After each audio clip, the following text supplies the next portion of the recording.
नमः सिद्धेभ्यः।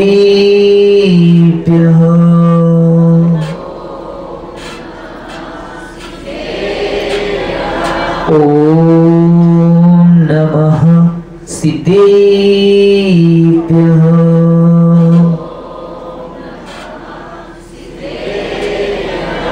ओम नमः सिद्धेभ्यः।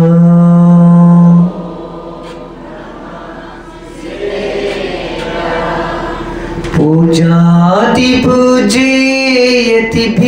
सुवन्द्यम् संसार गंभीर समुद्र सेतुं ध्याने कनिष्ठं गरिमा गरिष्ठम् आचार्यवर्यं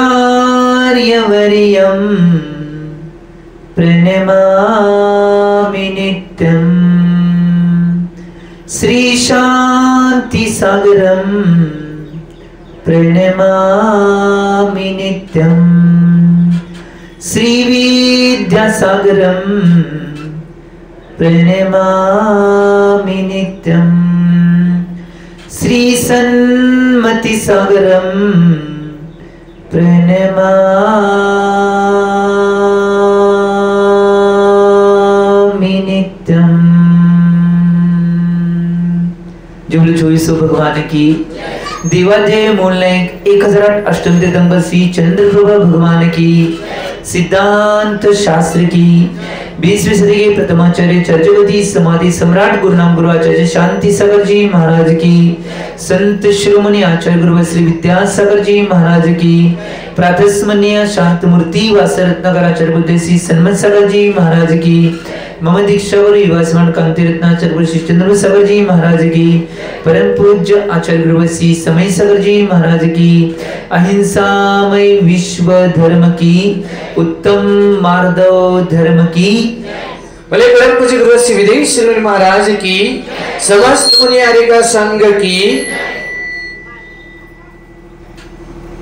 भव्य जी हो, आज सकाळच्या सत्रामध्ये उत्तम मार्दव धर्माचं पूजन आपण पार पाडलं आणि द्वितीय सत्रामध्ये विशेष प्रवचनच्या माध्यमातून आपण उत्तम मार्दव या धर्मावर प्रकाश टाकणार आहोत। आचार्य भगवंतांनी ग्रंथामध्ये मार्दव धर्माचं कथन करत असताना एक श्लोक दिलाय, मृदोर्भावो इति मार्दवम। याचा अर्थ काय आहे की ज्याच्याजवळ मृदुता असणार आहे त्यालाच उत्तम मार्दव धर्म म्हणलेला आहे। म्हणजे मृदुता ज्याच्याजवळ येते, विनय त्याच्याजवळ येतोय की ज्याच्याजवळ अहंकार नाही।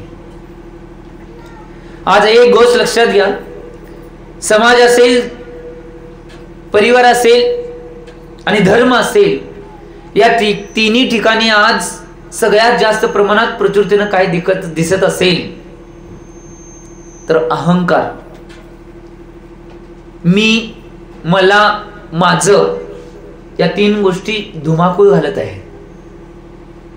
आणि आज ज्या धर्माचं पूजन केलेलं आहे तो या अहंकाराला नष्ट करण्यासाठी सर्वात मोठा शस्त्र रूपामध्ये काम करणारी एक विद्या आज आचार्य भगवान आपल्या समोर प्रस्तुत करत आहे की आम्ही या शस्त्राच्या द्वारे जो अहंकार आहे तो अहंकार सगळा काढून टाकून आम्ही मृदुता आणि विनयशीलता आमच्या जवळ आम्ही स्थापन करणं आवश्यक आहे। याचा अर्थच तो आहे। आचार्य भगवंतांनी रत्नगणेश्वर श्रावकाचार्यजी क्लासेस चालू असताना सुद्धा सांगितलं होतं की निश्चित रूपानं अहंकार कुठले आहेत आणि मत कुठले आहेत। एक गाथा दिलती, आठवते का बघा, ज्ञानम पूजम कुलम जाती बल मृद्धी तपोपू अष्टावासित्व मानित्वम स्मय माहुर गतस्मया। आचार्य भगवान समद्वर स्वामीजींनी ही गाथा दिलेली आहे की आम्ही अहंकार कुठल्या माध्यमातून करतोय, गर्व कुठल्या माध्यमातून करतोय आणि मद कुठल्या माध्यमातून करतोय, याची गाथा देताना आचार्य भगवान अष्टावासित्व मानित्वम, की आम्ही आठांचा आश्रय घेऊन मान करतोय, अहंकार करतोय, किंवा गर्व करतोय किंवा मत करतोय, ते 8 कोणते आहेत? ज्ञानम, पूजम, कुलम, जाती. ज्ञान, पूजा, कुल आणि जाती. ज्ञानम, पूजम, कुलम, जाती. बल, वृद्धी, तपो, वपो. बल, वृद्धी, तप आणि वपू म्हणजे शरीर. या 8चा आश्रय घेऊन आम्ही निश्चित रूपाने आमच्या मृदुतेला, आमच्या विनयला आम्ही नष्ट करतोय. आणि त्याच वेळेला निश्चित रूपाने आमच्या जवळचा जो उत्तम मार्दव धर्म आहे, तो मार्दव धर्म निघून जातो. ही गोष्ट लक्षात घ्या. आज जगामध्ये एक गोष्ट लक्षात घ्या, कुणाचं काही वाचलं नाही, कुणाचं काही शिल्लक नाही. जो एवढा श्रीमंत असणारा कोणी व्यक्ती असेल, जगावर राज करणारा कोणी व्यक्ती असेल, जगावर सत्ता स्थापन करणारा कोणी व्यक्ती असेल, त्यांची सत्ता राहिली नाही, त्यांचे राज राहिले नाही, त्यांची धन संपत्ती राहिली नाही, त्यांचं वैभव राहिलं नाही, त्यांचे महल, जमीन जुमला सुद्धा राहिलं नाही, सगळं निघून गेलंय. कारण की कोणीही व्यक्ती या जीवनातून निघून जात असताना आपल्या बरोबर काय नेत नाही हो. सगळे व्यक्ती एक काय करतात माहिती का, जीवनामध्ये जे मी काही कमवलेलं आहे, माझ्याजवळ जे काय आहे ते सगळं मी घेऊन जाणार आहे, हा अहंकार असतोय. आणि माझ्या एवढा श्रीमंत, माझ्या एवढा कुलवान, माझ्या एवढा नानवान, माझ्या एवढा शीलवान, माझ्या एवढा. एकदा काय चालतं माहिती काय, एक व्यक्ती एका रस्त्यानं चाललेला, रस्त्याच्या कडेनं, आणि त्या रस्त्याच्या कडेनं तो व्यक्ती जात असताना काय झालं, एक हड्डी पडलेली तिथं, म्हणजे हाड तिथं पडलेलं खाली वाळलेलं. आणि जाताना किव देवंती आहे, जाताना त्या व्यक्तीचा नाही पाय त्या हाडाला लागल्यानंतर ते हाड बी म्हणते, ए इंसान समल कर चन, मे भी कभी इंसान था. काय म्हणाले मी, आम्ही अहंकार करण्याची आवश्यकता नाही. मी अमुक आहे, मी तमुक आहे, माझ्याजवळ हे आहे, माझ्याजवळ ते आहे, माझ्याजवळ हे आहे, या गोष्टीचा अहंकार करण्याची आवश्यकता नाही. एक गोष्ट लक्षात घ्या, दुनिया झुकती है झुकाने वाले चाहिए, लेकिन दुनिया झुकती है झुकाने वाले चाहिए, वो झुकाने वाला विनय पूर्वक चाहिए. ज्याच्याजवळ विनय असणार आहे त्याच्याच चरणामध्ये अखंड दुनिया असते, ती झुकते आहे. ही गोष्ट लक्षात घ्या. आम्ही जर ताटून राहिलो, नीतिकारांनी म्हणलेलं आहे, अकड़ तो मुर्दे की पहचान है. आचार्य भगवान विद्यासागर महाराज म्हणायचे, ए भैया सोच जरा, अंदर से और भीतर से और बाहर से सोच, अकड़ तो मुर्दे की पहचान है. मला सांगा, तुमच्या जीवनात कधी सगळ्यात जास्त ताटणारा कोण व्यक्ती असेल तर मेलेली मड जी आहे ती जास्त ताटतात. परवा एक उदाहरण ऐकलेलं माहिती नाही की रात्री तेव्हा कवा मेलताना ताटलेला पाय तोडायला कुऱ्हाड म्हणून सांगितलं बघा, आठवलं काय? आठवते लगेच. त्यामुळे एक गोष्ट लक्षात घ्या, जिवंत माणसं कधी ताटत नाहीत, परंतु आज उरपाट आहे, आज मड विनयशील झाल्यात म्हटलं तर चालेल, परंतु जीवन माणसं लई ताटाले. मी हे आहे, मी ते आहे, काय असलास तर घरात. एक गोष्ट लक्षात घ्या, जीवनामध्ये आजचा जो धर्म सांगतोय ते जीवनामध्ये मृदुता, विनय आमच्या जीवनामध्ये असणं आवश्यक आहे. दुसऱ्यांचा आदर सत्कार सन्मान. एक गोष्ट लक्षात घ्या, दुसऱ्याला आदर सत्कार आणि सन्मान द्यायला तुमचं काय जाणार आहे हो? दूसरों को सम्मान देने में आपके जेब से क्या जाता है? क्या जाता है? नहीं जाता. जेवढ्यांना विनय देता येईल, जेवढ्यांना मृदुता देता येईल, जेवढ्यांना सरळता देता येईल तेवढे देण्याचा प्रयत्न करा. की ज्यावेळी निश्चित रूपानं तुम्ही विनयशील बनणार आहे, त्यावेळी निश्चित रूपानं तुम्ही भविष्यामध्ये निश्चित रूपानं भगवान बनण्याची क्षमता तुमच्यात निर्माण होऊ शकते. परंतु आम्ही विनयशील असणं आवश्यक आहे. आज एक गोष्ट, जगामध्ये सगळ्यात जास्त अहंकारी व्यक्ती कोण होता तर त्याचं नाव घेतलं जाते सिकंदर बादशाह. तुम्ही उदाहरण ऐकलंय, कुंद भारतीमध्ये एक पुस्तक आहे, कल्याण मुनी आणि सिकंदर बादशाह. हे पुस्तक वाचल्यावर कळेल तुम्हाला की कल्याण मुनी आणि सिकंदर बादशाह एक पुस्तक होतं. सिकंदर बादशाह पूर्ण विश्वावर जेवढे विश्वामध्ये देश आहे त्या सगळ्या देशावर त्या एकट्याची सत्ता होती आणि सगळ्या जगातली संपत्ती त्याच्या चरणाची दासी होती. असा सिकंदर बादशाह ज्यावेळी निश्चित रूपानं एक देश तेवढं जिंकायचं राहिलेला, पूर्ण जगावर त्याचं राज्य होतं आणि तो देश होता भारत. तो देश होता भारत. भारताला जिंकायचं तेवढं सोपं नाही. ताईला सांगतो, भारतला जिंकायचं तेवढं सोपं नाही. म्हणजे अहो भारत हो देशाला, तुम्ही वेगळीकडे काही जाऊ नका. लई जणांचा गैरसमज काहीतरी होते सोडा. आणि सिकंदर बादशाह त्यावेळी भारतामध्ये निश्चित रूपानं भारतावर विजय प्राप्त करण्यासाठी आणि भारतातली सगळी सत्ता आणि सगळी संपत्ती हस्तगत करण्यासाठी भारतात येणार. ज्यावेळी तो येत होता त्यावेळी त्याच्या आईनं सांगितलं, आईला तो विनयपूर्वक त्यांच्या भाषेमध्ये काय असेल तो प्रणाम करतोय आणि आईला म्हणतो मी भारतामध्ये चाललोय आणि भारतावरला जिंकून मी लवकरच परत येईन, तुला भारतातनं काय आणायचंय काय.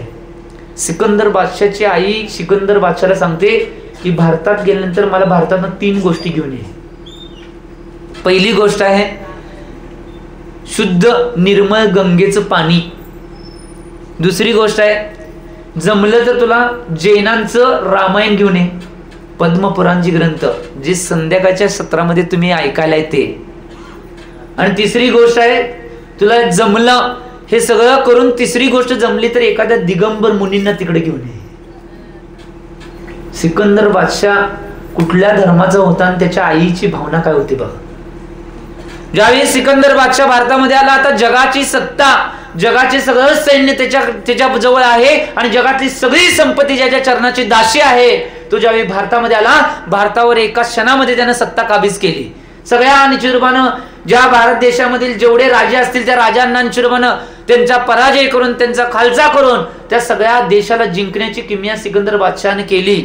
आणि दिल्ली तख्तावर सिकंदर बादशाहचा ज्यावेळी झेंडा फडकला त्यावेळी तो निश्चित रूपानं आता मनात आठवण करतोय, आता इथनं मला जायची वेळ आली आहे, कारण की भारतावर सुद्धा आता माझी सत्ता आहे. तो म्हणतोय जगातली सगळी संपत्ती आता माझ्या चरणाची दासी आहे. जगातले सगळे देश आहेत ते माझ्या चरणावर आहेत आणि जगातले सगळे राजे माझ्या चरणाचे दास आहेत. त्यामुळे जगावर माझी सत्ता प्रस्थापित आहे. आता मला कुणी काही करू शकत नाही. एवढा मोठा अहंकार त्याच्या मनामध्ये आला. परंतु ज्यावेळी त्याच्या जीवनामध्ये प्रसंग असा आला की आता त्याच्या जीवनात त्याला परत युनानला जायचं होतं. त्याचा देश युनान, त्याची राजधानी जगातली जगावर सत्ता प्रस्थापित करून सुद्धा त्याची राजधानी होती ती युनान होती. तो युनानला परत जाणार होता. त्याला आठवते आईनं 3 गोष्टी भारतात घेऊन यायला सांगितल्या. आता अखंड भारतावर ज्याचं राज्य आहे, भारतातली सगळी संपत्ती, भारतातले सगळे राजे ज्याचे दास आहेत, त्याला हे 3 गोष्टी मिळवणं सोपं नव्हतं. 2 गोष्टी कसं बी मिळवलो, तिसरी गोष्ट मिळणं. त्याने लगेच सैनिकांना आदेश दिला की निर्मल गंगेचं शुद्ध जल जास्त प्रमाणात घेऊन यावं, ते मी आईकडे घेऊन जाणार आहे. जैनांचं रामायण म्हणजे पद्मपुराणची ग्रंथ घेऊन यावं, मी तो सुद्धा युनानला घेऊन जाणार आहे. आणि त्या 2 गोष्टी लगेच मिळाल्या. पाणी मिळायचं का अवघड आहे.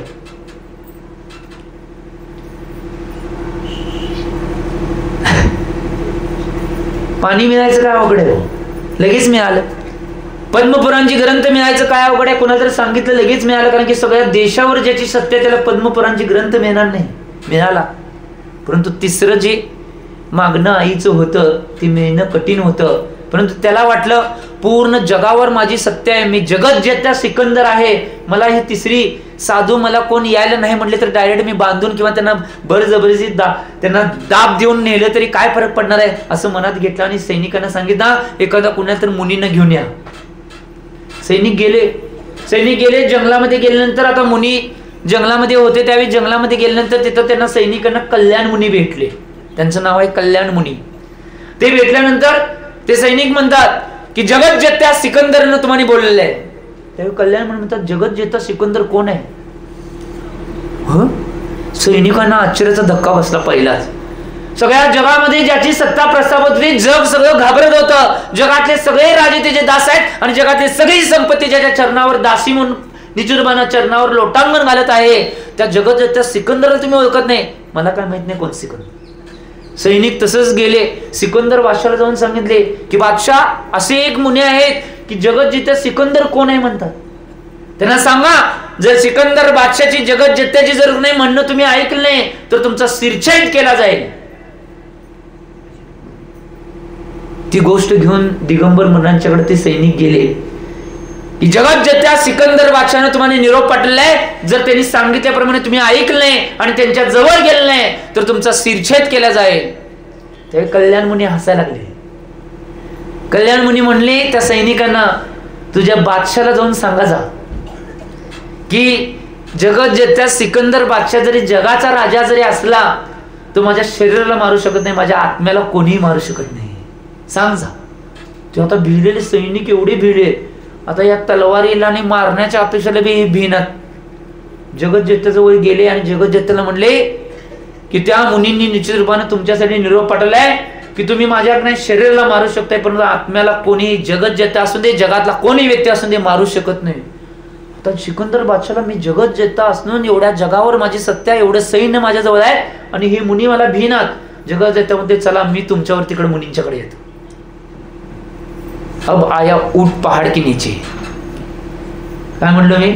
अब आया ऊंट पहाड़ के नीचे. ज्यावेळी त्या मुनिराजांचं ते उत्तर ऐकल्यानंतर जगत जेता सिकंदर बादशाह सुद्धा आता मुनींच्या चरणावर जायसाठी आपल्या सगळ्या लवाजमा सहित तिथं त्या जंगलामध्ये येतोय आणि जंगलामध्ये उतरल्यानंतर हत्तीवरनं उतरतोय आणि चालत जातोय आणि चालत गेल्यानंतर मग त्या मुनींना तो प्रणाम करतोय. ज्यावेळी नग्न मुनींना प्रणाम केल्यानंतर मग त्याला निश्चित रूपानं आशीर्वाद महाराजजी देतात. आशीर्वाद दिल्यानंतर आता जगत जेता म्हणतोय तुम्ही ज्या ज्या गोष्टी सांगितल्या त्या मी तुम्हाला सांगितल्या होत्या, तुम्ही ऐकायला तयार नाही. त्यावेळी महाराजजी म्हणले आम्ही कुणाला काही भिण्याची गरज नाही.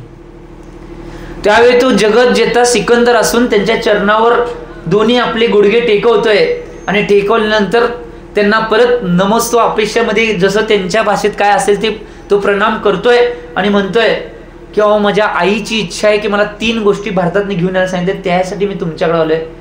मी माझ्या आईसाठी की नाही तुमच्या चरणावर मी भीक मागतो, परंतु त्या माझ्या आईसाठी तुम्ही माझ्याकडे चला. आता ज्यावेळी जगावर राज करणारा व्यक्ती चरणावर आला, विनयपूर्वक बनला, त्याच्याजवळ मृदुता आणि सरळता आली, त्यावेळी महाराजांनी आशीर्वाद दिला, ठीक आहे.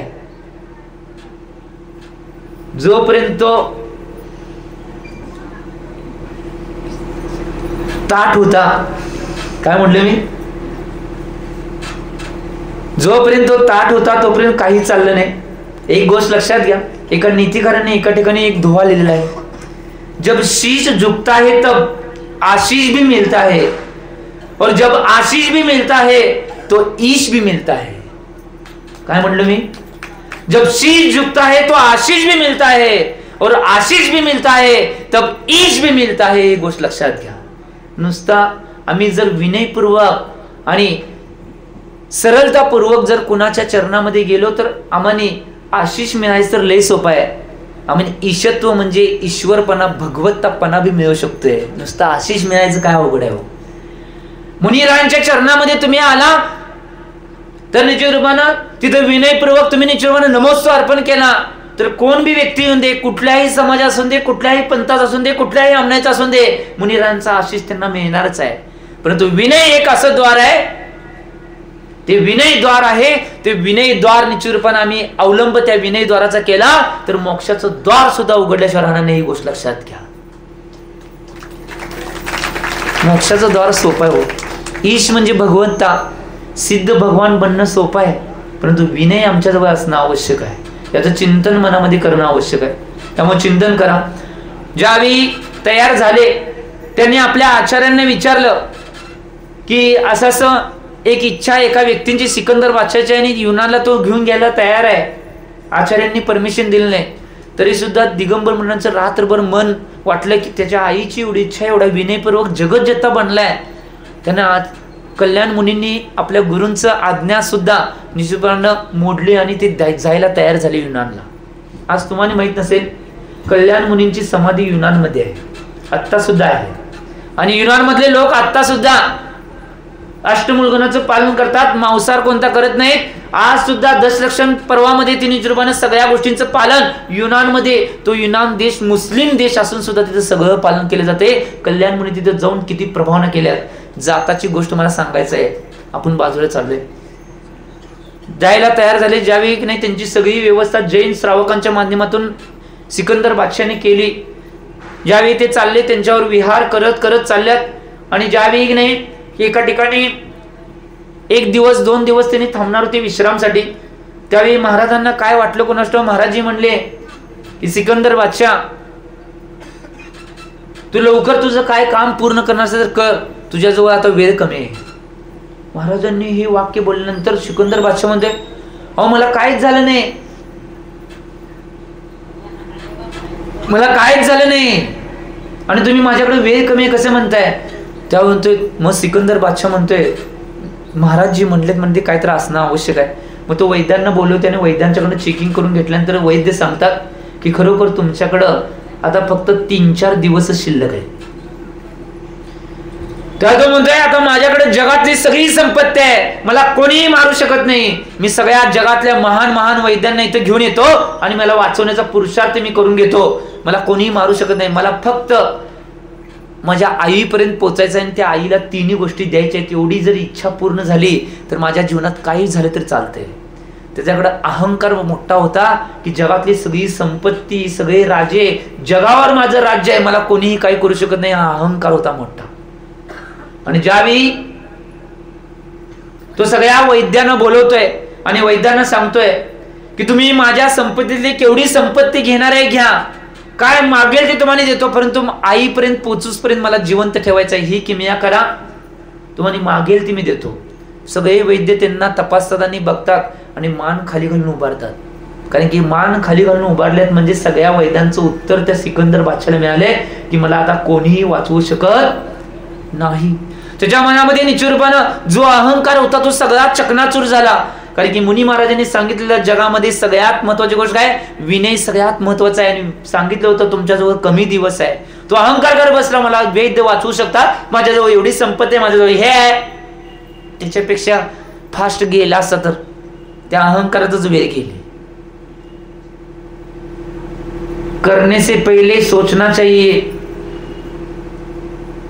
और सोचने से पहले अच्छा करना चाहिए.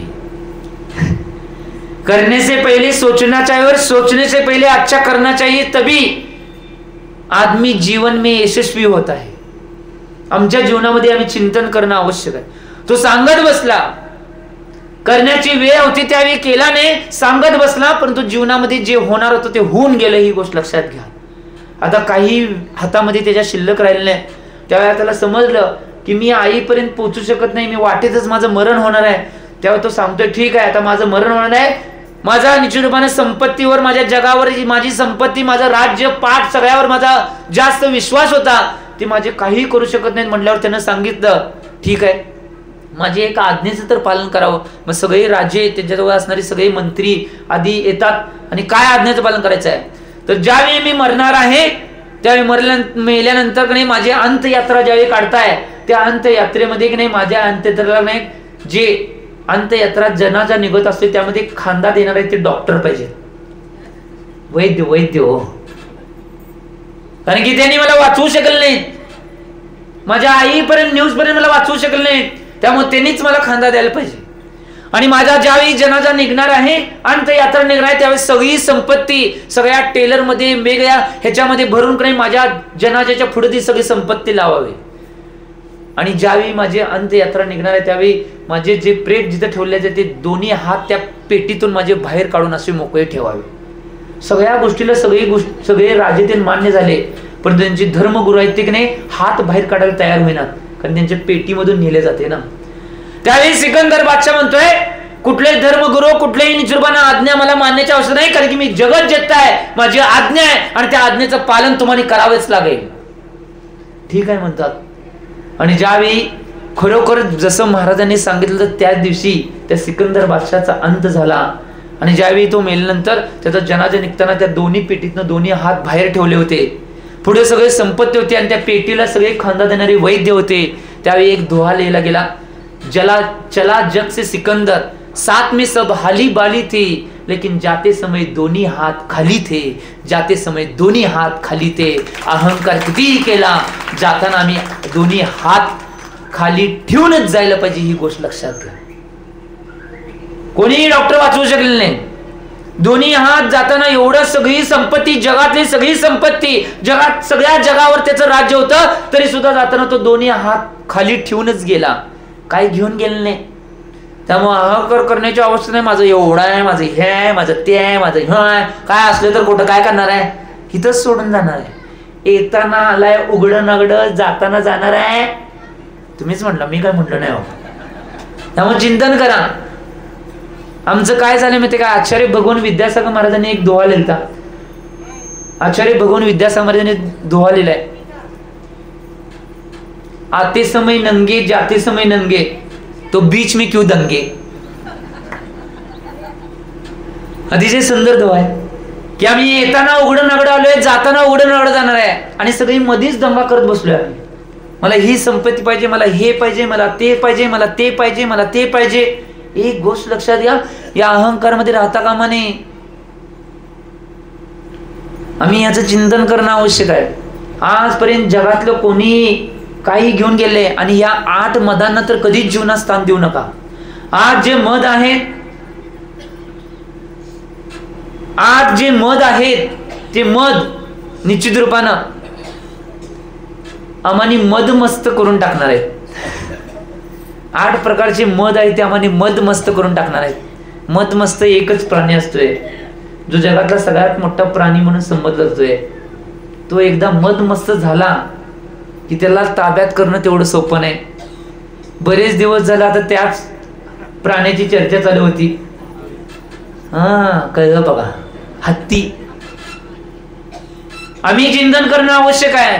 जर या मदांचा जीवनामध्ये, जर आम्ही निश्चितपणे आमच्या जीवनामध्ये या मदांचा जर प्रवेश झाला, तर आम्ही मदमस्त होणार आहे आणि आमच्या सगळ्या गोष्टींना आम्ही निश्चितपणे मुकणार आहे. ही गोष्ट लक्षात घ्या. त्यामुळे कुठल्याही गोष्टीचा अहंकार न करता, जेवढी सरळता, जेवढी मृदुता आमच्या अंतरंगात ठेवून जेवढं कार्य करता येईल तेवढं करा. निश्चितपणे सगळ्या गोष्टी आपाप प्राप्त होतील. आणि आचार्य भगवान कुंद स्वामींनी सांगितले की मोक्षाचं द्वार काय असेल, तर आचार्य भगवान कुंद स्वामीजी म्हणतात, विनयम मोक्षम द्वारम. जर मोक्षाचं द्वार काय असेल, विनय हेच मोक्षाचं द्वार आहे. ही गोष्ट लक्षात घ्या. मोक्षाची पहिली सीडी कोण असेल, तर विनय हीच मोक्षाची पहिली सीडी आहे. ही गोष्ट लक्षात घ्या. आम्ही चिंतन करणं आवश्यक आहे. त्यामुळे अहंकार करण्याची गरज नाही. आज बरीच जण माझ्या पैशावर, माझ्या अमुकतेवर, माझ्या अमुक काय काय ले काय काय करते बाबा अहंकार. कुणाला मोबाईलवर, कुणाला केसावर, कुणाला कपड्यावर, कुणाला सोन्यावर, कुणाला मोबाईलवर, कुणाला बायकोवर, कुणाला नवऱ्यावर, काय काय अहंकार करते कुणाशो. कोण कुणाचं, तुम्हीच म्हणलं, मी काय म्हणलो नाही हो. या जगात कोण कुणाचं नाही. त्यामुळे कुणावर अहंकार करू नका, कुणावर निश्चितपणे अहंकार करू नका. हे माझं आहे, ते माझं आहे, हे मी मी मी मी मी मी मैं बकरी करे गला कटाए जाए, तुई तुई तुई तुई मैना करे बैठी मेवा खाए. काय म्हणलो मी? जे मी मी मी मी मी करतात, मी माझं मला नंद मारो, सगळ्या भाषातलं सांगाले हो. मला माय नंद,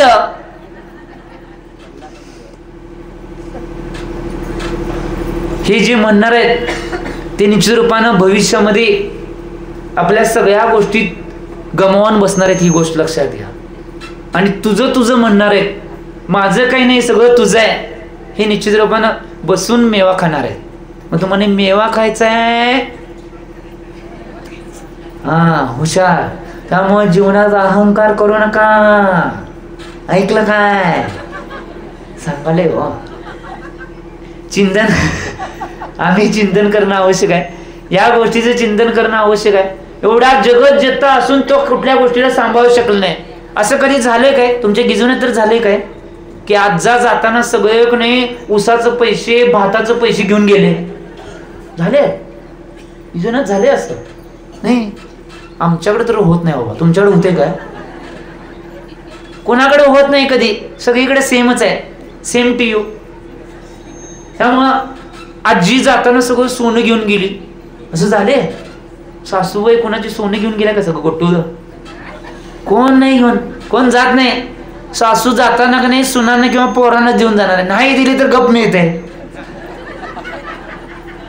बांधून ठेवून दे, पेटीत ठेवून दे, पुरून ठेवून दे. पुरून तर वट ठेवाय नसते. आमचे आचार्य सन्मत संघ महाराज काय म्हणायचे, कोण काय काय पुरून ठेवते की नाही अहंकारामध्ये, माझ्या संघ मिळून दे, मलाच मिळून दे, मलाच लाभ मिळावा म्हणून ते सगळे पुरून ठेवतात. नाही, जे पुरून ठेवतात नाही त्याला पुरल्यावर ती वर येते. त्यामुळे पुरून ठेवायच्या भानगडीत पडू नका. निश्चित रूपाने एक गोष्ट, या पैशाचा, संपत्तीचा, नावाचा, कशाचा अहंकार करू नका. पहिला अहंकार आहे ज्ञानाचा. ज्ञानाचा अहंकार करण्याची आवश्यकता नाही. एक गोष्ट लक्षात घ्या, ज्ञान जर कशानं शोभणार असेल आणि ज्ञान जर कशानं वाढणार असेल तर विनयामुळे ज्ञान वाढणार ही गोष्ट लक्षात घ्या, आणि तीच ज्ञान विनयामुळे शोभणार ही गोष्ट लक्षात घ्या. आम्ही अहंकार करण्याची आवश्यकता नाही. ज्या गोष्टी आहेत त्या गोष्टी दुसऱ्यांना देण्याचा प्रयत्न करा. ज्या गोष्टी आहेत ते दुसऱ्यांच्या समोर विनयपूर्वक प्रकट करण्याचा प्रयत्न करा, आणि ते जेवढ्या लोकांच्या पर्यंत पोहोचवते तेवढं पोहोचवण्याचा प्रयत्न करा. हेच ज्ञान वाढणार आहे. आज एक गोष्ट लक्षात घ्या, बरेच जण ज्ञानाचा अहंकार करतात. आज किती जणांनी ज्ञानाचा अहंकार केला, ताकदीचा, शक्तीचा, बलाचा, रूपाचा, मदात, सगळ्या प्रकारचे अहंकार केले, सगळे नष्ट झाले.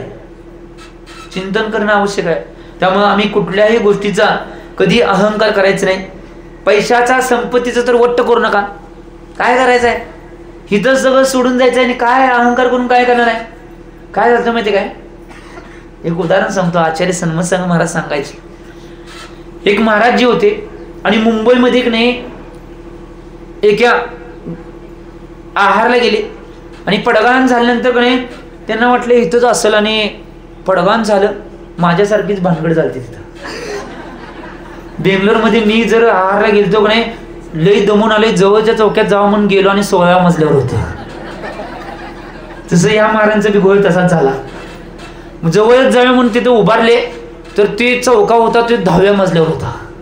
गेले की चढ. आचार्यशींच्याकडे आमची अवस्था झाली.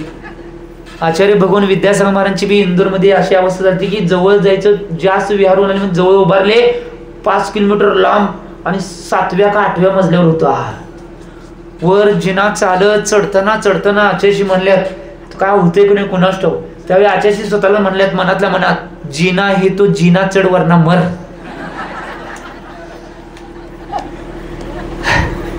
तशी ह्या महाराजांची बी परिस्थिती मुंबईत झाल्या. 10व्या मजल्यावर आणि 4 किलोमीटर लांब गेले चालत चालत. आता काय करायचं, काय करणार, जायलाच पाहिजे. आता धर्माचे कार्य, धर्म, तप, आराधना करण्यासाठी हे बी आवश्यक आहे. त्यामुळं गेले महाराज. गेल्यानंतर आहार बिहार व्यवस्थित सगळं केलं. त्यांचं आहार ते झाल्यानंतर आता तिथनं महाराज परत येणार होते. परत येणाऱ्यानंतर 10व्या मजल्यावर तिथनं खिडकी होती मोठी, अशी काच लावलेली मोठी. आणि मग तिथं तो ज्यांच्यात आहार झाला ते शेडजी उभारले आणि महाराजांना सांगायला, महाराजजी ह्या इथनं चालू होत्यात 1 2 3 4 5 6 7 8 9 10 ह्या सगळ्या 10 फॅक्टरी माझे आहेत.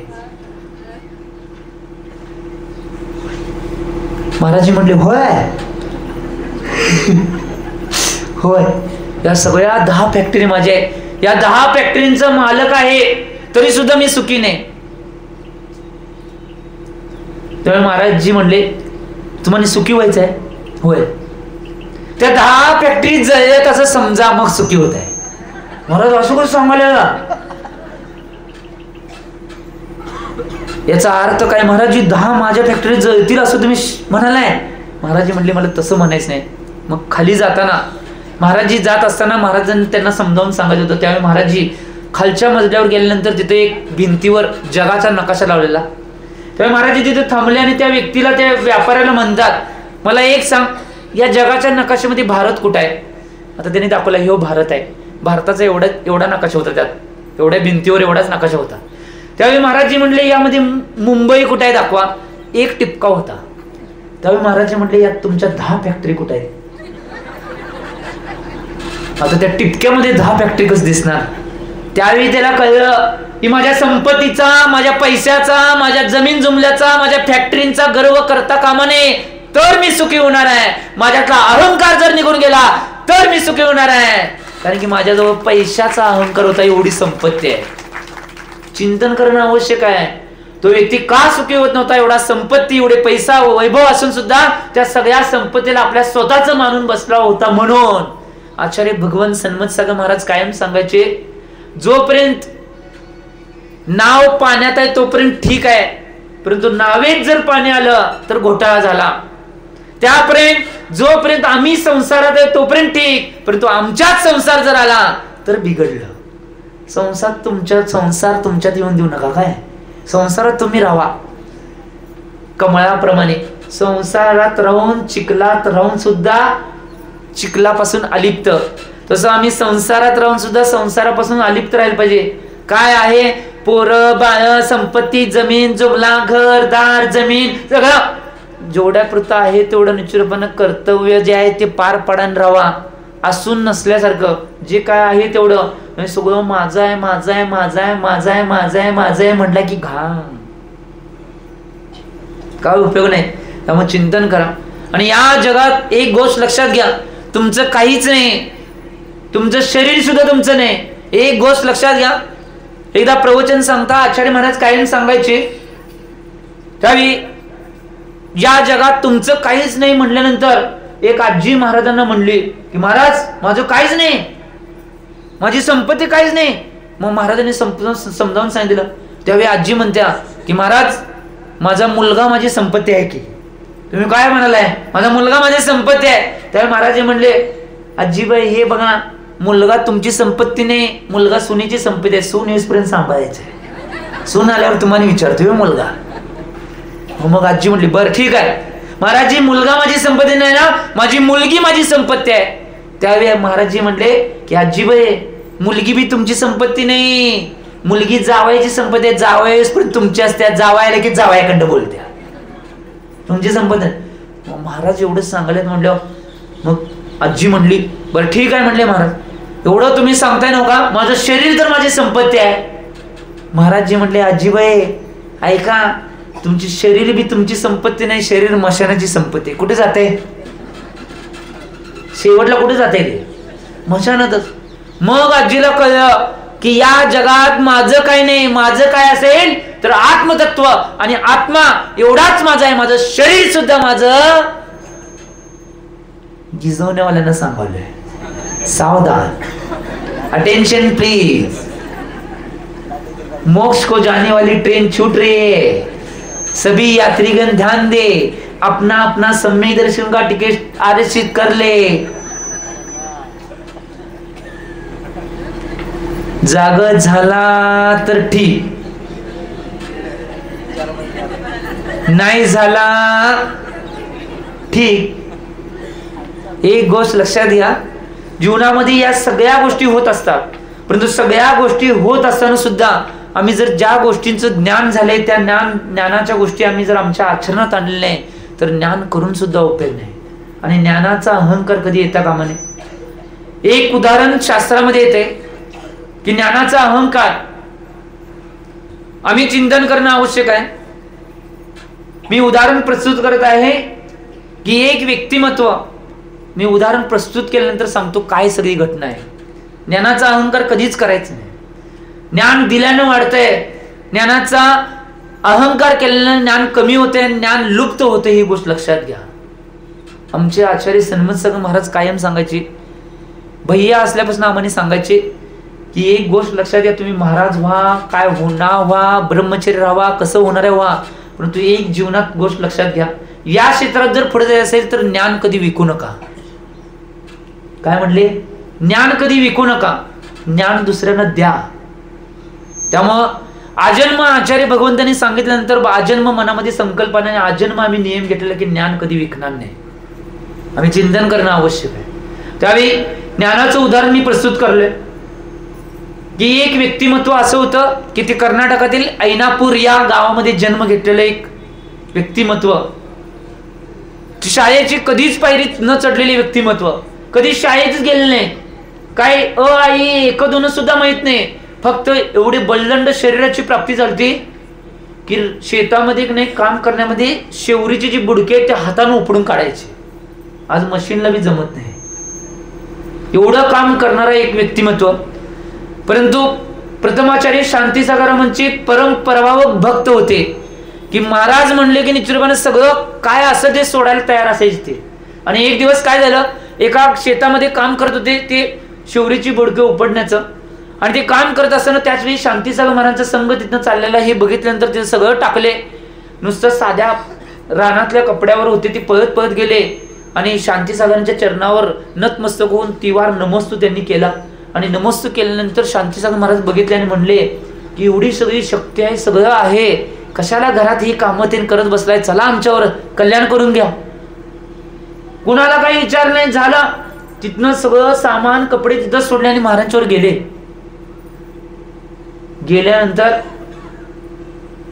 गेल्यानंतर त्याच वेळी महाराजांचा विहार श्रवणबेगोच्या दिशेने झाला आणि योगायोगाने श्रवणबेगोमध्ये गेल्यावर त्यांची भावना जास्त दृढ झाली आणि त्यांनी शांतीसागर महाराजांच्याकडे दीक्षा घेतली आणि दीक्षा झाल्या नाही त्यांनी इकडच्या भागात आल्याने इकडं त्यांचा शिखरजीसाठी विहार होत होता. शिखरीसाठी विहार झाला आणि कटनीमध्ये चातुर्मास चालू होता. कटनीमध्ये चातुर्मास चालताना मग सगळे महाराज जे होते सगळे स्वाध्याय वगैरे सगळा चालायचा. आणि काय झालं माहिती काय, आता यांना कधी शाळेची पायरी चढली नाही, एक दोन काहीच माहित नाही. दीक्षा झाल्या, शांतीसागर महाराजांनी काय काय सांगितलं त्या गोष्टी ते करत होते, आचरण चारित्र्य बाकीच्या गोष्टी करायचे, परंतु स्वाध्याय काही गोष्टी नाही. मग तिथं विद्वान लोक त्या भागामध्ये ले, त्या विद्वान लोकांनी नाही त्यांना विचारलं की तुमचं पूर्वाश्रमीचं गाव कोणतं, मग सगळ्यांनी सांगितलं त्यांनी असं असं गाव आहे.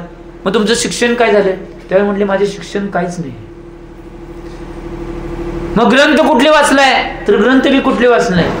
त्यावेळी त्या विद्वानांच्या तोंडातून एक शब्द गेला. ते विद्वान म्हणले दक्षिणेतले लोक आहेत ते फक्त खायासाठी महाराज होतात. हे म्हणल्यानंतर त्यांच्या अंतरंगाला एवढी ठेस पोचली, त्यांनी मनात ठरवलं आता सल्लेखन घ्यायची. आणि आचार्य महाराजांच्या जवळ गेले आणि आचार्य महाराजांना नमस्कार करून त्यांनी निवेदन केले की महाराज मला सल्लेखन देऊन तुम्ही उपकृत करावे, मी तुमची क्षमा याचना करतो. मग शांतीसागर महाराज म्हणले ठीक आहे, उद्या किंवा परवा दिवशी बघूया, तुम्ही जावा. आणि तिथल्या ब्रह्मचार्यांना विचारलं काय घटना घडल्या. त्यावेळी ब्रह्मचार्यांनी सांगितलं महाराजजी की अशाशी विद्वान पंडित लोक आले आणि त्यांनी हे प्रश्न विचारले, त्यांनी हा उत्तर दिल्यानंतर त्यांची भावना अशी झाल्या आणि म्हणून त्यांनी सल्लेखनाचा निर्णय घेतलाय. त्यावेळी दुसऱ्या दिवशी ज्यावेळी परत सल्लेखन मागायला आले त्यावेळी शांतीसागर महाराज त्यांना म्हणले तुम्हाला शिकायचंय, होय मला शिकायचंय. आणि परत पंडित विद्वान आई एक दोनापासून त्यांना शिकवायला चालू केलं.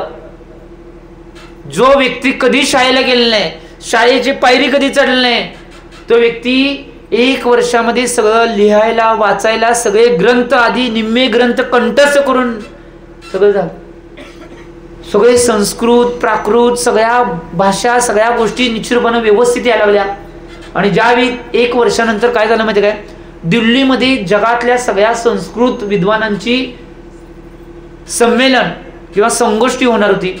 आणि सगळे दिल्लीतले विद्वान जगातले सगळे विद्वान आहेत तिथे दिल्लीमध्ये आलते आणि ते सगळे विद्वान शांतीसागर महाराजांच्या चरणावर आल्याने म्हणले नारळ ठेवून की महाराजी तुमच्या संघातला अशा एका विद्वान व्यक्तींना तुम्ही महाराजांना पाठवावं की ते संस्कृत मध्ये प्रवचन करतील. त्यावेळी सगळ्या आता मोठमोठ्या पंडितांना त्यांनी वाटलं की मोठमोठे जे महाराज जे आहेत त्यांचं नाव घेतील. त्यावेळी शांतीसागर महाराजांनी सांगितलं कुंतुसागर महाराजांना घेऊन जावा, जे ऐनापूरचे कुंतुसागर होते त्यांना घेऊन जावा. म्हटल्यानंतर सगळे विद्वान जे मोठमोठे विद्वान महाराज जे होते ते बघत राहिले की शांतीसागर महाराज यांना पाठवून दिले. आणि ज्यावेळी ते विहार करत दिल्लीला गेले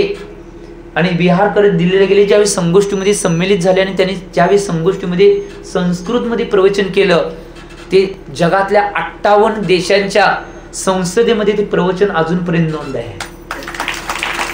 ज्या व्यक्तीनं कधीही निचुरबानं कुठलीही पायरी चढली नाही त्यावेळी ते विद्वान ज्या विद्वानांनी जो शब्द काढला होता ते विद्वान परत आले त्या चरणावर पडून निचुरबानं रडत क्षमा याचना केली की महाराज मी तुम्हाला जे बोललेलो त्या व्यक्तीविषयी क्षमा करा, तो माझा ज्ञानाचा अहंकार होता. ज्ञान एक गोष्ट लक्षात घ्या, केल्यानं होत नाही, ज्ञान अंतरंगातल्या विशुद्धीनं प्राप्त होते, ही गोष्ट लक्षात घ्या. आणि आज निश्चित रूपाने एकमेव शांतीसागर महाराजांचा प्रथमाचार्य शांतीसागर महाराजांचा एकमेव शिष्य असा होऊन गेला आचार्य कुंतुसागरजी महाराज. ते एकमेव शिष्य होते की त्यांचं चरित्र संस्कृत मध्ये, त्यांचं अष्टक पूजन संस्कृत मध्ये लिहिणारा देशातील एकमेव शिष्य कोण असेल तर आचार्य कुंतू सागर, ज्यांनी कधी शाळेची पायरी चढली नाही. त्यामुळे ज्ञानाचा अहंकार कोणी करायचं नाही. कुणाचं ज्ञान कधी वर जाईल, कुणाचं ज्ञान कधी खाली येईल, ज्ञानावरने कर्माचा क्षय उपशम क्षयोपशम काय घटना होईल, त्यामुळे निश्चित रूपाने या गोष्टी कधीही करता कामा नये. आणि त्यांनीच एवढी प्रभावना केल्या की देशामध्ये जेवढे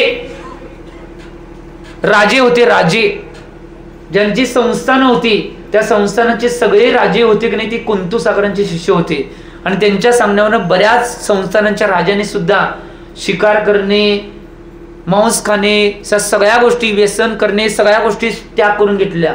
एवढा प्रभाव आज सुद्धा जर गुजरातमध्ये गेला आणि आचार्य कुंतू सागर जर नाव काढला, नुसतं तुम्ही गुजरातमध्ये जाऊन म्हटला की मी निश्चित रूपानं ऐनापूरहून आलोय, की तुम्हाला तळ हाताच्या फोडावर सगळं जपलं जाते. कुणासाठी? त्या फक्त आचार्य कुंतू सागरांच्या नावासाठी. एवढी प्रभावना, माहिती प्रभावना निश्चित रूपानं त्या कुंतू सागर महाराजांनी त्या निश्चित रूपानं ज्ञानाच्या माध्यमातून, ज्यांच्याजवळ काहीच नव्हतं, त्यामुळे ज्ञानाचा अहंकार आम्ही कधीच करायच नाही. पूजा, मी अशा प्रकारची पूजा करतोय, मी अशी पूजा करतोय. बऱ्याच जणांचं आज पूजेचं असते की पूजा करण्यापेक्षा हिनं काय हातात घातले, तिनं काय हातात घातले, सोनं, इकडंच लक्ष दे. आचार्य महाराज एक उदाहरण सांगायचे, पूजेचा अहंकार कधी करू नका. तुमच्याजवळ जे तुमच्या शक्तीनुसार द्रव्य असेल ते उत्कृष्ट पद्धतीचं तुमच्या शक्तीनुसार द्रव्य आणा आणि उत्कृष्ट भावपूर्वक भगवंतांची आराधना करा. त्या पूजेमुळे निश्चितपणे तुम्हाला भगवतपणा प्राप्त होईल. त्या पूजेचा अहंकार कधी करू नका. असंच एक घटना आहे एका गावामध्ये. एक महिला दशलक्षण पूजेला बसली होती आणि पूजेला बसली होती आणि काय झालं, दुसरा का तिसरा दिवस होता आणि नवऱ्यानं का नाही तिला नवीन सोन्याच्या पाटल्या करून आणल्या. तिची भावना झाली पाटल्या घालून पूजेला जावं आणि घातली की. आणि पूजा करताना रोज व्यवस्थित असंच करत होती. आता ती पाटल्या घालून आल्यावर जोरात मैत्रिणीला दिसायला पाहिजे की. आणि काय झालं, असं करायला गेले आणि एकदम दिकप सांडला आणि हातावर पडला, जळला की हात. अरे तिथनं पळत नेलं त्यांना. आता हात जळला म्हटलं, तिथं सगळी कापडं जळल्यानंतर निश्चितपणे नेलं, ते सगळं केलं. आणि परत दुसऱ्या दिवशी पूजनला कसं तर ते जखम ते झालेले घेऊन का नाही सगळे व्यवस्थित करून आली की पूजेला.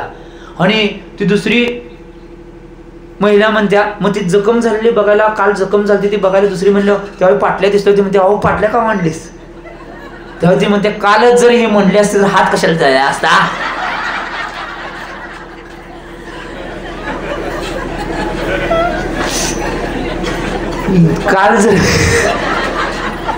काल जर म्हणली असतीस तर एवढा हात जळला नसता की. त्या पाटल्याला दाखवण्यासाठी हात जळला. अहंकार होता. एक गोष्ट लक्षात घ्या, आम्ही चिंतन त्या पूजेचा अहंकार आणि आपल्याजवळ असलेल्या श्रीमंतीचा अहंकार होता. ज्यावेळी भगवंतांच्या सानिध्यामध्ये येतोय, कुठल्याही प्रकारची सौंदर्य पसंत नाही, कुठल्याही प्रकारची निशोबानं, जेवढ्या प्रमाणात कमी ज्वेलरी, जेवढ्या प्रमाणात कमी सौंदर्य पसंत नाही, जेवढ्या साध्या प्रमाणाने पूजा करायला तेवढं करा, निश्चितपणे तेवढं पुण्य खात्यात जास्त. ही गोष्ट लक्षात घ्या. आम्ही चिंतन करणं आवश्यक आहे. ज्ञान, पूजा आणि कुलाचा अहंकार सुद्धा करायच नाही. कुल आणि जाती काय माहिती काय? कुल म्हणजे वडिलांची जी परंपरा आल्या, वडिलांचे वडील, वडिलांचे वडील, वडिलांचे वडील, वडिलांचे वडील, पुढे ती कुल परंपरा. आणि जाती म्हणजे आईचे वडील, त्यांचे वडील, त्यांचे वडील, त्यांचे वडील, ती जाती. मी अमुक घरातला आहे, तुम्हाला माहिती आहे काय मी कोणाचा आहे? असलाच तर घरात काय फरक पडणार आहे? काय दिवे लावलेत? चिंतन करणं आवश्यक आहे. मी कुणाच्या घरातलं असं कोण कुणाचं निश्चितपणे काय चालणार नाही. एक गोष्ट लक्षात घ्या, कुणाचं कशावर काय चालणार असेल तर कुणाचं सगळ्यावर चालणार असेल तर त्यांचं जीवन त्यांच्या चारित्र्यावर चालणार आहे. कुणाच्या कुलावर, जातीवर काय अवलंबन आहे. त्यामुळे त्याचा अहंकार करायला नाही. मी अमुक घरातला आहे, माझ्या घरातले महाराज झाल्यात, माझ्या घरातले आजोबा महाराज झालते, अमुक झालते. तू काय केलं सांग की? तुझा आजा झालता, पंजा झालता, तेव्हा गेले की सबमध्ये घेऊन. तू काय केलाय? काय सांगायलंय? कळलं? त्यामुळे आम्ही असल्या गोष्टीचा अहंकार करण्याची आवश्यकता नाही. आम्ही काय आचरण करतोय, आम्ही काय चारित्र्य करतोय, याच्याकडे आम्ही दृष्टीपात करणं आवश्यक आहे. चिंतन करा या गोष्टीचं. या गोष्टीचं चिंतन आम्ही आमच्या जीवनामध्ये करणं आवश्यक आहे. मी कायमस्वरूपी बऱ्याच नाही गावातल्या लोकांना, बरीच गावं लोक म्हणतात सगळ्यात जास्त नाही माझी माहेरची लोक आहेत त्यांना म्हणते समडोई. समडोई म्हणतात समडोई विद्यासागरांचं माहेर घर आहे. त्यांना मी कायम म्हणतोय, समडोईचे लोक म्हणतात, समडोईच्या लोकांना बऱ्याच वेळा म्हणतात की आम्ही शांतीसागर महाराजांना आचार्यपद दिलंय, म्हणून जगामध्ये निश्चित रूपाने शांतीसागर महाराजांची ख्याती झाली. एक दिवस असं लई बऱ्याच वेळा मी प्रथमाचार्य शांतीसागर महाराजांचा मुनी शताब्दी महोत्सव साजरा करत होतो आणि जगातला सगळ्यात मोठा कार्यक्रम तिथं घेतलेला, 108 पालख्यांची मिरवणूक. आणि त्यावेळी बरेच जण सारखं व्याख्यानामध्ये आम्ही शांतीसागरांना आचार्यपद दिलं सारखं ऐकायला आलं. मी वर खोलीत होतो, सारखं ऐकून काहीतरी चिंतन चाललं. त्यावेळी दुसऱ्या दिवशी प्रवचन करायला मिळालं मला योगायोगानं. आणि प्रवचन करायला संधी मिळाल्यानंतर मी ज्यावेळी प्रश्न मांडला होता, समडईकरांनो एक गोष्ट कान उघडे ठेवून ऐका, समडईकरांनो ऐका, आचार्यपद तुम्ही दिलं नाही, तुमच्या आज्या पंचायत तुम्ही काय केलंय सांगा. सगळे शांत स्तब्ध, अखंड सगळा मंडप शांत होता. त्यांना त्यावेळी कळलं आम्ही दुसऱ्यांची किमया, दुसऱ्यांचं गुणगान किंवा आमच्या कुलाचं आणि जातीची किमया सांगण्याची आवश्यकता नाही. आम्ही आमच्या जीवनामध्ये काय चारित्र्य केले आणि काय दिवे आम्ही लावले ते बघणं आवश्यक आहे. त्यामुळे अहंकार कुलाचा आणि जातीचा कोण करू नका. आम्ही स्वतः काय आचरण करलोय, आम्ही स्वतः किती पाण्यात आहे आणि स्वतः आम्ही किती निश्चितपणे धर्माचं आचरण करतोय याच्याकडे बघणं आवश्यक आहे. त्यामुळे कुलाचा आणि जातीचा आणि नावाचा तर वट्टा अहंकार करू नका. मी कायम उदाहरण सांगतोय, ठणठणपाल कायम उदाहरण सांगतोय. आज विषय आलाय तर अनेकदा सांगतो, आज बरीच नवीन आहे. ठणठणपाल नावाचा एक व्यक्ती होता, ठणठणपाल, त्याचं नाव ठणठणपाल होतं. आणि काय झालं माहिती नाही, त्याची बायको होती की नाही शेजारच्या घरामध्ये हळदी कुंकूच्या कार्यक्रमाला, त्याचं मी नाव दुसरं ठेवले, उन्ह धुणं काढण्याचा कार्यक्रम. हळदी कुंकाचा कार्यक्रम म्हणजे उन्ह धुणं काढण्याचा कार्यक्रम, एकमेकांचं चालू असते तिथं. आणि ती ठणठणपालची बायको गेल्यानंतर का नाही 2 महिला का नाही तिथं चर्चा करत होत्या, हिच्या नवऱ्याचं नाव असलं ठणठणपाल कसलं आहे. आता तिला वाईट वाटलं, कसं तर मान खाली घालून कार्यक्रम केली, ती काय काय देते ती घेतली की काय काय देते किती तुम्हाला माहित, आम्ही काय संसार केलाय वे. तर सगळं घेतली आणि गप आली घराकडे आल्यानंतर नवऱ्याला म्हणते, अहो का तुमचं नाव बदलावं, तुमचं नाव चांगलं नाही. नवरा म्हटला, नावात काय आहे ग, माझ्या आचरणावर माझ्या चारित्र्यावर सगळं अवलंबून आहे, नावात काय आहे. बरं ठीक आहे म्हणले, सोडून दिला विषय. परत आणि 4 दिवसाने एका ठिकाणी उन्ह धुणं काढण्याचा कार्यक्रम होता, हळदी कुंकाचा. हो, मग आता गेल्या वेळी 2 महिला बोलत होत्या, आता 10-15 महिला एकत्र आले आणि बोलले, हिच्या नवऱ्याचं नाव ठणठणपाल असलं कसलं आहे. आता एवढा राग आला ते ऐकल्यानंतर, ते काय घ्यायचंय ते घेतलं नाही, हळदी कुंकाचा कार्यक्रम केला नाही, पाय आपटत घराकडे गेले आणि नवऱ्याच्या पुढ्या जाऊन उभारले आणि म्हणले, हे बघा तुमचं नाव बदला नाही तर तुमच्या बायकोला बदला. आता शेवटच अस्त्र काढलं की त्यांना एक मिळायचं अवघड, तर गप नाव बदलायला पाहिजे. पंडित मामांच्याकडे गेले, काय करायचं असते. पंडित मामा म्हणले, हो का गावाला जेवण घाला, मुहूर्त काढा. त्या दिवशी की नाही सगळ्या गावाला जेवण घातलं, जेवण झाल्यावर सांगा आमच्या नवऱ्याचं नाव बदलून हे ठेवले. झालं, हा ठीक आहे ठरलं. पंडित मामांच्याकडे जाऊन मुहूर्त काढून आणले, वेळ ठरली, वार ठरली, जेवण घालायचं ठरलं. नाव ठेवायचं काय, नवरा विचारलाय. अहो सगळं ठरलं तुमचं, मुहूर्त ठरला, वार ठरला, वेळ ठरली, जेवण घालायचं ठरलं, नाव काय ठेवायचं. महिला जरा हुशार असतात ना, हितल्या न हो महिला सांगाले हो, तर हुशार असतात. ती महिला म्हटली, उद्या काय करूया आपण गावात फिरायला गिजवण्यात, आणि चांगलं नाव कुणाचं असेल ते तुम्हाला ठेवूया. नवला म्हटला ठीक आहे. ठीक आहे म्हणले. सकाळी नाश्ता बिष्टा दूध बीत काय दिलं नाही, तसंच घेऊन गेले गावात. चालू झालं इकडं, पहिला कुठली गल्ली इकडे चालू करे की डॉक्टरांच्या गल्ली जाऊया.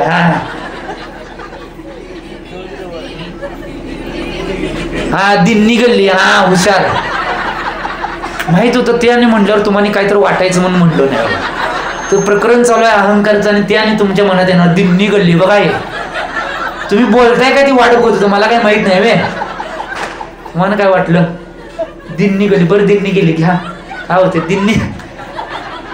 दिन्नी गल्लीत गेल्यानंतर ज्यावेळी दिन्नी गल्लीत गेले त्यावेळी काय झालं माहिती काय, एक शेतकरी येणार आहे तिकडे, काय घेऊ नका. सगळ्यांना हेच चालू आहे बघा, आमची गल्ली कवा येते. इथं गल्ली सोडायसाठी चालू आहे विषय. दिन्नी गल्लीत आले आणि दिन्नी गल्लीत आल्यावर तिथं काय एक शेतकरी म्हैशीला घेऊन शेताकडे जात होता. आणि शेतकरी एवढा प्रामाणिक असतो, ते शेण पडलेलं ते शेण हातात घेऊन तो चालला होता, कारण की आपल्या रानात नेऊन टाकायचं म्हणून. शेतकरी प्रामाणिक असतात कारण कष्टानं काम करतात.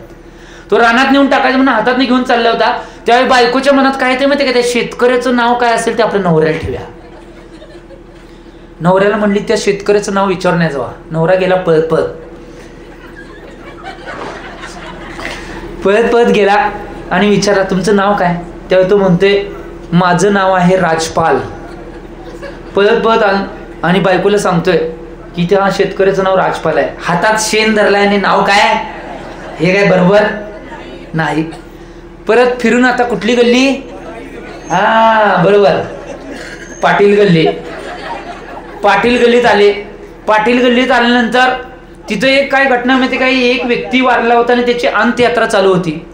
आता बायकोच्या मनात काय आलं, कोण व्यक्ती वारलाय त्यांचं नाव तुम्हाला ठेवूया. तर हे विचारलं गेला की विचार त्या अंत्ययात्रेमध्ये कोण कोण होते त्यांना विचारलं कोण व्यक्ती वारलाय. हो लय धार्मिक होता, चांगला होता व्यक्ती, त्याचं नाव आहे अमरपाल. पळत आला आणि बायकोला सांगितलं ते मेलेल्या व्यक्तीचं नाव अमरपाल आहे. मेलाय आणि नाव अमरपाल, हे काय बरोबर. फिरून आता आजारा रोडसनं फिरून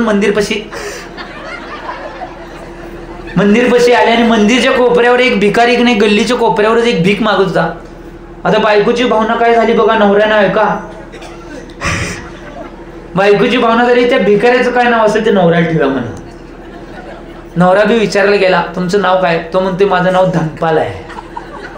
पळत पळत गेला आणि बायकोला सांगितलं माझं त्याचं नाव धनपाल आहे. बायको म्हणाले भीक मागायला नाव काय, धनपाल. सगळं गाव फिरून का नाही नवऱ्याला वैताग आलता. तो विचारतोय नाव ठेवायचं काय. त्यावेळी आता बायको म्हणे डोळ्यामध्ये उतरत त्या की गोबर धरे राजपाल, गोबर धरे राजपाल मर गया अमरपाल, गोबर धरे राजपाल मर गया अमरपाल, भीक मांगे धनपाल, इससे तो अच्छा मेरा ठणठण पाल. सगळं गाव फिरल्यानंतर कळलं नावात काही नाही. कळलं काय गिजवणेवाले, नावात काही नाही. सगळं काय असेल आमच्या आचरणामध्ये आणि चारित्र्यामध्ये, कुणाचं नावावर काही चालत नाही. एक चिंतन करा. त्यामुळे या जगामध्ये त्याचा कुलाचा जातीचा अहंकार करायचा चिंतन करा. त्यानंतर येते ज्ञानम पूजम कुलम जाती बल मृद्धी. बल ताकदीचा अहंकार करायचं नाही. मी उदाहरण सांगितलेलं आठवते का बघा. ताकदीचा अहंकार कधीही करायचं नाही. आताच 2 दिवसामध्ये आपली रामकथेची चर्चा चालू आहे. ताकदीचा अहंकार करणारा व्यक्ती लंकाधिपती रावण, 3 खंडाचा अधिपती, चक्ररत्न असून सगळ्या प्रकारच्या विद्या असून सुद्धा निचूरूपानं एका मनुष्याकडून विद्याधराचा आणि एवढ्या मोठ्या निचूरूपानं प्रतिनारायणचा पराभव आणि वध झाला लक्ष्मणाकडून. गोष्ट लक्षात घ्या. त्यामुळे ताकदीचा अहंकार जगात कधीच करू नका. मी माझ्या गुरूंचे म्हणजे ज्यांना मी गुरु रूपात मानतोय पूज्य आचार्य भगवान विद्यासागर महाराजांचे परमप्रभावक शिष्य मुनिश्री निर्वेक सागर महाराजांचे वाक्य कायम सांगतोय की बडा देखकर डरना नाही और छोटा देखकर लढना नाही. काय म्हणलो, बडा देखकर डरना नाही और छोटा देखकर लढना नाही. मी कायमस्वरूपी सांगतोय एक गोष्ट मोठा आहे म्हणून भिण्याची गरज नाही. मोठी बी कधी कधी आणि छोटा देखकर लढणार नाही. छोटा कधी काय घोळ करेल काय सांगता येत नाही. मी उदाहरण दिलं होतं याचं मागं, आठवते का बघा. बऱ्याच गोष्टी उदाहरण दिल त्या. त्यामुळं ताकदीचा अहंकार सुद्धा करायचा नाही. त्या बल वृद्धी तर तुमच्याकडे येत नाही, सोडा ते आमच्याकडे. आणि आम्हाने बी पंचम काळात वृद्धी प्राप्त नाहीत, कुणाला वृद्धी मिळू शकत नाही पंचम काळात. त्यामुळे ह्याचा काही प्रश्नच येत नाही. त्याच्यानंतर आहे तपो वपू. तपाचा सुद्धा अहंकार करायचा नाही. मी अशा पद्धतीने तप केले, तशा पद्धतीने तप केलंय. एक गोष्ट लक्षात घ्या की आम्ही तप केलंय ते निश्चितपणे एक नीतिकारानं एका हिंदी नीतिकारानं म्हणलेलं आहे की नेकी कर वर दर्या में डाल. नेकी कर वर दर्या में. चांगलं धर्माचं काय आहे किंवा तप आहे ते करायचं आणि सोडून द्यायचं. आज बरेच जण कोणी काय काय तप करते ते सगळं लिहून ठेवतात, पत्रक काढतात, वाटतात. एक गोष्ट लक्षात घ्या, ज्या गोष्टी पुण्य प्राप्तीला कारणभूत आहेत, ज्या गोष्टी कर्मनिर्जला कारण आहेत त्या लिहून ठेवण्याची गरज नाही. लिहून ठेवला किंवा त्याचं जाहिरात वगैरे केला, पॉम्पलेट काढला की ती पुण्य प्राप्ती कमी होत्या. ही गोष्ट लक्षात घ्या. त्यामुळे दान देताना मी गुप्त दान देणं श्रेष्ठ आहे, हे चिंतन करा. आम्ही याचं चिंतन करणं आवश्यक आहे. त्यामुळं आणि शेवट आहे शरीराचा अहंकार करणे. या सुद्धा गोष्टी 3 काळात कधी करायच नाही. कारण की शरीर एक अशी गोष्ट आहे की निश्चित रूपानं चिंतन करा की आमच्या जीवनामध्ये शरीर एक अशी गोष्ट आहे ते कधी कुणाचं शरीर कधी निश्चित रूपानं विद्रूपाला प्राप्त होईल, कधी कधी निश्चित रूपानं सुंदरतेला प्राप्त होईल, काय सांगता येत नाही. कारण की आचार्य भगवान कार्तिकेय स्वामीजी कार्तिकेय अनुप्रेक्षा ग्रंथामध्ये म्हणतात की एका शरीरामध्ये 5,99,584 रोग असतात. काय म्हणाले मी? एका मनुष्याच्या शरीरामध्ये 5,99,68,584. हा आलं बरोबर. एवढे रोग एका शरीरामध्ये, नुसता एका अंगठ्यावर 2,000 रोग आहेत. कधी कुणाच्या कर्माचा उदय होईल आणि कुठला रोग वर येईल आणि कुणाचा रोग बरा होईल काय सांगता येत नाही. त्यामुळे कुणी शरीराचा अहंकार करायने आणि ज्या शरीरातून 9 प्रकारच्या गटारगंगा वाहतात त्या शरीरावर तर निश्चितपणे अहंकार कधीच करू नका. माझं रूप असं आहे, माझं तसं आहे. हरिवंश पुराण मध्ये उदाहरण येते. रुक्मिणी आठवते का? बघा मी सांगितलं होतं विषय झालाय, कारण आज विषय आलाय म्हणून परत सांगवलंय, कारण की बरीच लोक याच्या माध्यमातून ऐकणार आहे. आज निश्चित रूपाने अहंकार आम्ही कधी रूपाचा किंवा आमच्या शरीराचा अहंकार कधीच करायच नाही. रुक्मिणी एवढी सुंदर होती आणि ती आपल्या महलामध्ये आरशासमोर आपलं सौंदर्य निहाळत होती. आणि त्यावेळी सौंदर्य निहाळत असताना, ज्यावेळी ती सौंदर्य निहाळत असताना त्याच तिच्या घरासमोरून नाही एक दिगंबर म्हणा ज्यांना नाही थोड्या प्रमाणात गलित कुष्ठरोग झालता आणि त्यांच्यातनं रक्त पूत शरीरातनं वाहत होतं आणि ती तिथनं आहारला चालली होती. त्यावेळी नाही त्यांची प्रतिकृती ज्यावेळी आरशात पडते त्यावेळी आरशात पडल्या रुक्मिणीच्या मनातनं अंतरंगातनं भाव येतात आणि तोंडातनं शब्द निघतात, हा नागडा असला घाणेरडा कोण चाललाय. एवढे शब्द आणि एवढीच भावना ती रुक्मिणी करून गेली. ज्यावेळी ते मुनी महाराज, काही मुनी महाराजांच्या मनामध्ये अंतरंगामध्ये कुठलाही क्लेश आला नाही. मुनी महाराज आपली चर्या नुसतं ऐकले आणि तिथनं तसंच निघून गेले. ज्यावेळी ते घर, रुक्मिणीचं घर आहे, ते घर महल पार करायच्या कोपऱ्यावर ज्यावेळी पोहोचले त्यावेळी इकडे रुक्मिणीला कोड रोग झाला आणि त्या कोड रोगानं पुढे जाऊन तिचा मृत्यू झाला. शास्त्रामध्ये हरिवंश पुराणमध्ये एवढी अशी उदाहरण दिले आहेत की ती रुक्मिणी त्या एका भावनेमुळं अनंत भावामध्ये नाही वेगवेगळ्या रूपामध्ये तशीच फिरत राहिली. बऱ्याच भावामध्ये ती वेश्या झाली, बऱ्याच भावामध्ये ती डोक्यातली लीक, बऱ्याच भावामध्ये ती कुत्रीनी, गाडविनी, डुकरीनी, या सगळ्या पर्यायामध्ये अशा असंख्य पर्याय मी थोडेच सांगितलेत. जर तुम्ही काढून बघितलं तर अंगावर नाही शहारी उभारतील. एवढं वर्णन आचार्य भगवंतांनी सुंदर केले. मी त्यातले थोडे सांगितले. एवढ्या भावामध्ये केल्यानंतर तरी सुद्धा निश्चितपणे जे कर्म बांधले ते कर्म फिटत नव्हतं. एका भावामध्ये एका दासीच्या रूपामध्ये जैन समाजामध्ये जैन कुलामध्ये जन्म घेतलेला, परंतु दासी दुसऱ्यांच्या घरामध्ये काम करणारे या रूपामध्ये त्याचा जन्म झाला.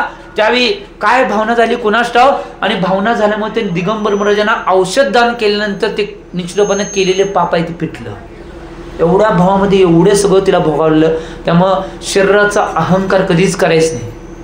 आणि एक गोष्ट लक्षात घ्या, शरीर आहे ते शरीर क्षणामध्ये नष्ट होणार आहे, क्षणामध्ये निश्चितपणे पुढे मागं होणार आहे. त्यामुळे चिंतन करा, या रूपाचा या शरीराचा कधीच अहंकार करायचा नाही. आणि आम्ही आज संपत्तीचा, पैशाचा, वैभवाचा कधीच अहंकार तुमच्या जीवनामध्ये कधी करू नका. आणि एक गोष्ट लक्षात घ्या, एक उदाहरण आचार्य सन्मत संघ महाराज कायम सांगायचे. जी एलिझाबेथ राणी होती तिच्या जीवनातलं ते एलिझाबेथचं एक उदाहरण सांगितलं जाते. एकदा काय झालं, ती एलिझाबेथ राणी कुठतर बाहेर गेलती आणि यायला घरामध्ये तिला लेट झाल्यानंतर नाही ती जोरात दरवाजा वाढवते म्हणते आणि इंग्लंडची राणी एलिझाबेथ दार उघडा असं म्हणते. नवरा आत होता, प्रिन्स. तो नवरा ते ऐकल्यानंतर दार उघडत नाही. परत आणि म्हणते आम्ही इंग्लंडची राणी एलिझा दार उघडा, तरी सुद्धा दार उघडत नाही. परत निश्चित रूपानं 2 तास दार उघडत नाही. तो राहून दे म्हणते, 2 तास बघ्या. 2 तास ती बसत्या तरी सुद्धा तो नवरा दार उघडत नाही. त्यावेळी परत येत्या, मी राणी एलिझाबेथ दार उघडा, तरी सुद्धा दार उघडले जात नाही. त्यावेळी शेवटीला म्हणत्या, प्रिन्स मी तुमची पत्नी, दार उघडा. मग दार उघडते.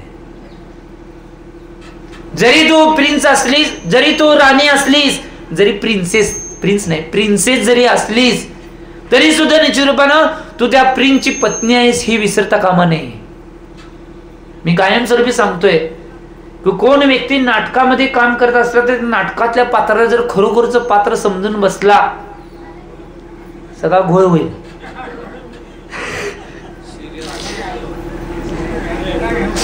मागे सांगितले म्हणून त्यांना आठवलं सोडा.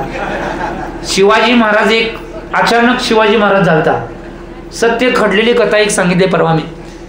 एक व्यक्ती काय करतो, शिवाजी महाराजांचे एका डायरेक्टरने एक शिवाजी महाराजांचं नाटिका एवढी सुंदर केली आणि काय झालं माहिती का, अचानक ज्यात एवढी सुंदर रचलेली जवळजवळ 1.5 लाख तिकीट खपली होती आणि ज्यावेळी ते नाटक सादर होणार आहे त्या दिवशी त्याच्या 2 दिवस आधीच त्यामध्ये शिवाजी महाराजांचा रोल करणारा जो व्यक्ती आहे त्याचं काहीतरी अचानक अशी गडबड शरीरामध्ये झाली तो शिवाजी महाराजांचं पात्र घालू शकत नाही.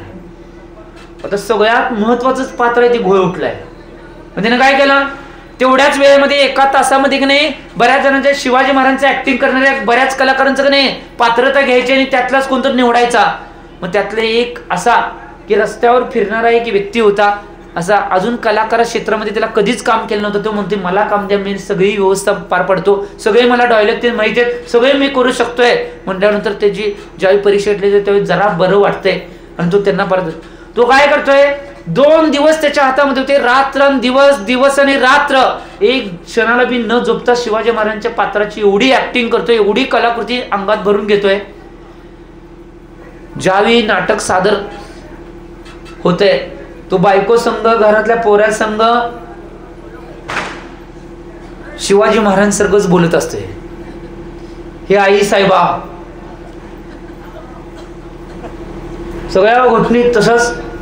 आणि ज्यावेळी नाटक सादर करायचं त्यावेळी तो तिथे गेला आणि नाटक सादर करायला गेल्यानंतर ज्यावेळी नाटक सादर झालं की त्यांचा जो कलाकार होता त्याच्याकडे 100 पटीनं जास्त सुंदर कलाकृती दाखवून यानं नाटक सादर केला. एवढे पैसे नाटकाला त्या मिळाले बक्षीस म्हणून. त्या शिवाजीराव महाराजांच्या भूमिकेला तर एवढे पैसे आले की लाखो रुपये त्याकडे त्या ह्याच्यासाठी आले. परंतु घटना ती नाटक झाल्यानंतर ज्यावेळी हे सगळा याचा आदर सत्कार केला आणि तिथनं तो निघल्यानंतर तो निघताना कपडे बदलायचे विसरून गेला. ती पात्र एवढं त्याच्या अंतरंगात घुसलं होतं, ते पात्र एवढं अंतरंगात घुसलं, त्या पात्रासहितच तो बस मधनं घरला चाललाय की राजांचं तिकीट तुम्ही काढणार आहे काय बस मध्ये, हो एवढं पात्र अंतरंगात घेतलं. आणि तो निश्चित रूपाने व्यक्ती त्या घरात गेल्यावर सुद्धा 2-3 दिवस पात्र काढना, किती काय झालं तर सगळ्या गोष्टी तसंच घरामध्ये बोललाय. शेवटीला पत्नी एवढं सगळं ऐकून पत्नीला वैताग आला, पत्नी गेली आणि खान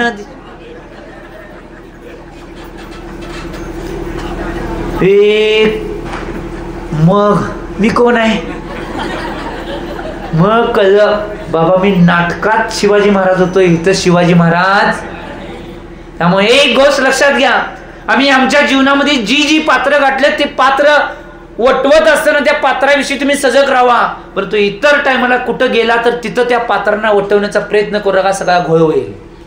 आचार्य भगवंतांना नारळ चढवायला कर्नाटकचे लोक गेलते आचार्य भगवान विद्यासागर महाराजांच्यावर, की नारळ सारखं ठेवलंय महाराज, एक नजर कर्नाटक की ओर, सारखं म्हणायचे की एक बार आपका विहार कर्नाटक की ओर. त्यावेळी आचार्यशी एवढे सांगितले निचुरपणा या गोष्टी सांगितल्या.